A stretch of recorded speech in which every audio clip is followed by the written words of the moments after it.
हताश है, क्योंकि वो बेरोजगार है। उनके जीवन में, उनके परिवार के जीवन में इस अंधकार को मिटाने के लिए हम सब लोगों ने, आप सब लोगों को पता है कि जो संगठनें हैं और कई बेरोजगार लोगों ने इसका आह्वान किया था, जिसका राष्ट्रीय जनता दल ने समर्थन किया। उन नौजवानों के संघर्ष के साथ राष्ट्रीय जनता दल हम सब, क्योंकि सबसे बड़ी आबादी अगर युवाओं की किसी प्रदेश में है तो वो बिहार है, सबसे युवा प्रदेश।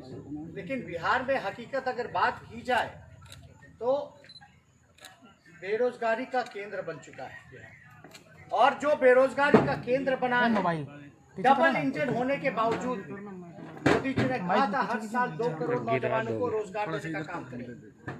नीतीश कुमार जी ने 15 साल तक बिहार में राज किया, लेकिन एक भी कल कारखाने जो है रोजगार की व्यवस्था नहीं कराई। बल्कि कारखाने थे, जूट मिल था, पेपर मिल था, आपका कॉटन मिल था, ये सारी चीजें जो है बंद हो गई डबल इंजन की सरकार। डबल इंजन की सरकार ने नौजवानों को ठगने का काम किया, लेकिन नौजवानों ने बड़े विश्वास के साथ इन लोगों को मौका दिया, सत्ता पे बैठाया, लेकिन इनको मिला कुछ नहीं, धोखा मिला। चाहे शिक्षा की बात की जाए, चिकित्सा की बात की जाए, नीति आयोग की रिपोर्ट में बिहार जो है हर एक सूचकांक में 50 साबित हुआ है, सबसे पिछड़ा राज्य है। आज पलायन आप देख सकते हैं, सुप्रीम कोर्ट के ऑर्डर के बाद भी जो 40 लाख से भी ज्यादा मजदूर आए थे उनको नीतीश कुमार जी ने रोजगार नहीं दिया, कोई व्यवस्था नहीं कराई।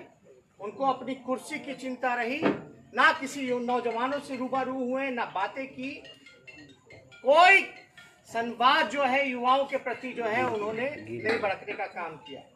इसलिए हम कहना चाहते हैं कि नीतीश कुमार जी के शासन काल में सबसे ज्यादा अगर कोई पीड़ित है तो वो जो है बिहार का नौजवान है।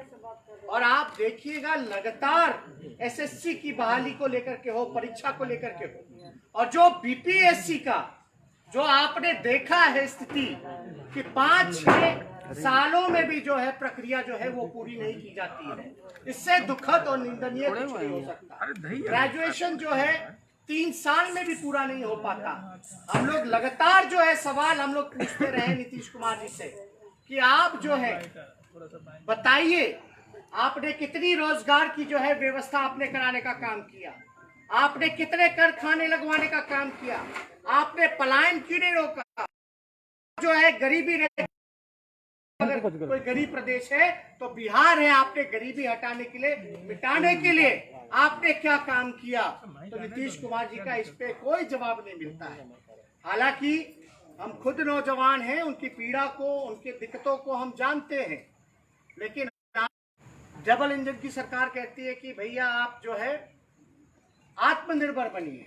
जब तक रोजगार लोगों को उपलब्ध नहीं होगा तो आत्मनिर्भर कैसे बनेंगे?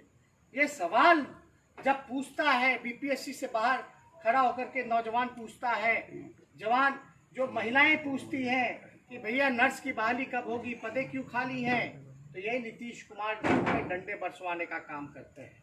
तो इसलिए आप जानते हैं कोरोना महामारी के बाद जो है बेरोजगारी जो है और बढ़ा, देश का जीडीपी जो है -23 हो चुका है, नेगेटिव में चला गया है।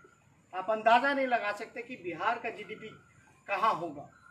नीतीश कुमार जी ने वर्चुअल रैली की है, एक्चुअल रैली भी की है, दोनों फ्लॉप रहे, बल्कि लाइक से ज्यादा डिसलाइक रहा। 200 लाइक रहा तो 20,000 की संख्या में जो है डिसलाइक रहा लोगों ने। और नौजवान जो है आप जानते हैं सबसे ज्यादा जो है एक्टिव जो है वो फोन पे है, सोशल मीडिया पे है, ये उनकी राय है। और जब वो भाषण दे रहे थे तो ट्विटर पे ट्रेंड कर रहा था बिहार रिजेक्ट्स नीतीश कुमार। तो ये साफ साबित करता है कि नीतीश कुमार जी ने लोगों को ठगा है। हम लोगों को बाकायदा जितने सवाल हमने पूछे थे 10 सवाल, उसका एक जवाब भी इन्होंने और उल्टा झूठे आंकड़े उन्होंने बोला कि प्रतिदिन जो है मानदेय दिवस में आप प्रतिदिन जो है 10 लाख लोगों को रोजगार दे रहे हैं। आप 10 लाख प्रतिदिन दे रहे हैं, तो इसका अगर आप 30 दिन से गुणा कीजिएगा तो कितना करोड़ होता है। उसका अगर आप महीने से कीजिएगा, 12 महीना 1 साल में होता है तो कितना हो जाता है। तो नीतीश कुमार जी का जो फर्जीवाड़ा है, अब बिहार की जनता सहने वाली नहीं है। नीतीश कुमार जी ने पेट पे लात मारा है। नीतीश कुमार जी क्या कानून लाते हैं जब चुनाव आता है? तो SC/ST कानून को खत्म कराते हैं, जो एक्ट था बीजेपी के साथ मिलकर के। रिजर्वेशन इन प्रमोशन में क्या हुआ आप देखिएगा। रिजर्वेशन इन प्रमोशन ही नहीं बल्कि जितने बैकलॉग थे वो क्यों नहीं भरे गए।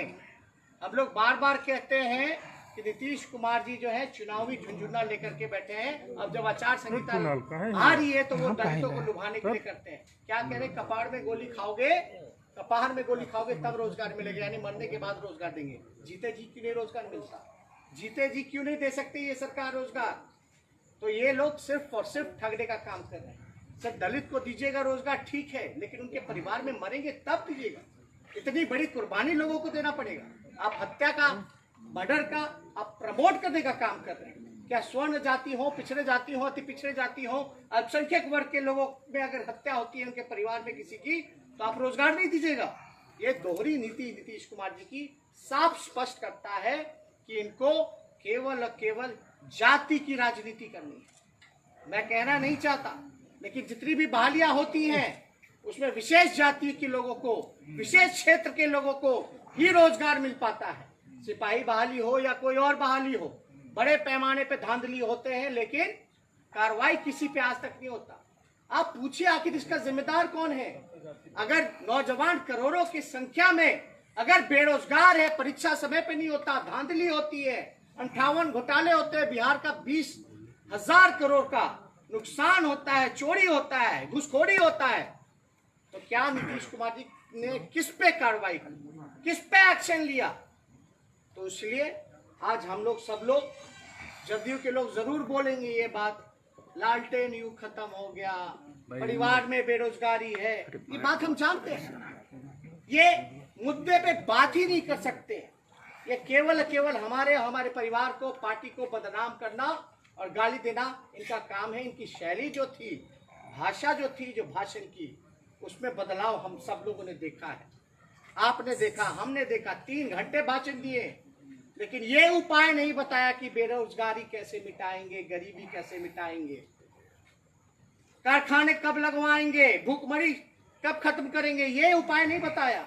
हम लोगों पे आरोप लगाते रहे। मुबारक नीतीश जी, आप कहोगे लालटेन युग खत्म हो चुका है, लेकिन ये भी जान लीजिए LED का आविष्कार आपने नहीं किया है। और जब लालटेन युग अगर खत्म हो गया है तो तीर का क्या काम है? अब तो मिसाइल आ चुका है, मिसाइलों से दागा जा रहा है। तो ये जो लोगों को गुमराह करने की जो ये बात करते हैं नीतीश कुमार जी, लगाएंगे आरोप, लेकिन उनको इतना कॉमन सेंस होना चाहिए। मेरा आधा उम्र है, मेरा उम्र जितना होगा उनका पूरा राजनीतिक करियर समझ लीजिए कि उतना होगा। तो अगर नीतीश कुमार जी ऐसी स्तर की बातें करेंगे तो उनको तो पता होना चाहिए कि ये जो अंधकार जो है, इसके लिए एक LED बल्ब से ये अंधकार मिटने वाला नहीं, बल्कि इसके लिए आपको रोजगार का प्रकाश देना पड़ेगा।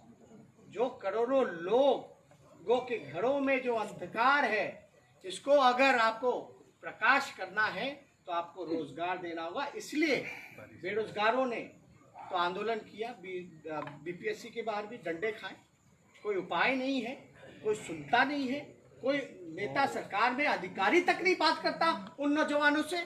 ये तो अजीब सा तानाशाह है। मुख्यमंत्री तो दूर की बात है, इनका कोई छोटा अधिकारी भी इनकी बात नहीं सुनता। आप समझ सकते हैं कि कितनी बड़ी अफसरशाही चल रही है, लोकतंत्र खतरे में है, जहां किसी की सुनवाई नहीं हो रही। इसलिए हम सब लोगों ने जो आंदोलन स्वयंसेवक संगठनों ने और बेरोजगारों ने देश भर में लिया, इसके लिए हम लोगों ने पूरी तरीके से, पार्टी ने, हम सब लोगों ने समर्थन किया। मुंबई में जो है उसमें क्या बात कर रहे हैं? कल वो छात्र फिर से BPSC पर प्रदर्शन कर